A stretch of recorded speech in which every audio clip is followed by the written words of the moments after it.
le premier ministre israélien Benjamin Netanyahou a été accueilli en grande pompe par son homologue hongrois Viktor Orban à Budapest. Au même moment, la crise israélo-palestinienne soulève des débats houlés, faisant ainsi peser sur la région le risque d'un nouveau printemps arabe. Alors que le traitement réservé à Benjamin Netanyahou lors de sa visite en Hongrie, malgré le mandat d'arrêt de la CPI, soulève des questions sur l'application sélective de la justice internationale. Ce contraste est particulièrement frappant lorsqu'on le compare au cas des dirigeants africains, souvent ciblés par la CPI et arrêtés dans des circonstances similaires. Depuis la création de la Cour en 2002, plusieurs chefs d'État africains comme Omar el-Béchir du Soudan, Laurent Gbagbo et Charles Blé Goudé de la Côte d'Ivoire, Jean-Pierre Bemba, Thomas Lubanga et Germain Katanga de la République démocratique du Congo, pour ne citer que ceci, ont été poursuivis et confrontés à une coopération internationale stricte pour leur arrestation. Cependant, le jour même de l'arrivée de Netanyahou,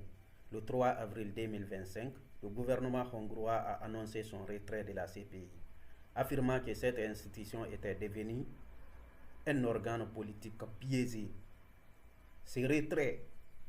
qui prendra effet après un délai d'un an, conformément aux règles du statut de Rome, permet à la Hongrie de justifier son refus d'arrêter Netanyahou.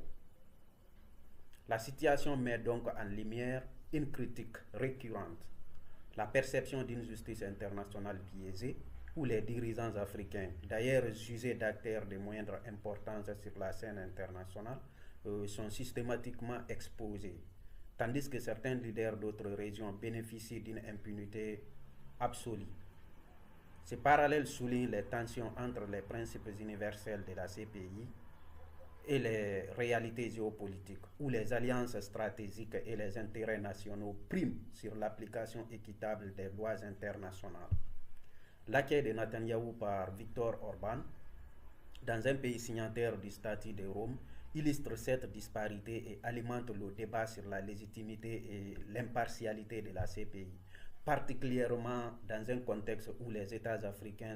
ont souvent exprimé leur frustration face à ce qu'ils considèrent comme une focalisation disproportionnée sur le continent. Cette dynamique pourrait avoir des répercussions durables sur la coopération internationale et la perception de la justice mondiale.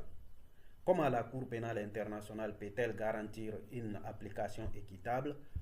et universelle de la justice, indépendamment des alliances géopolitiques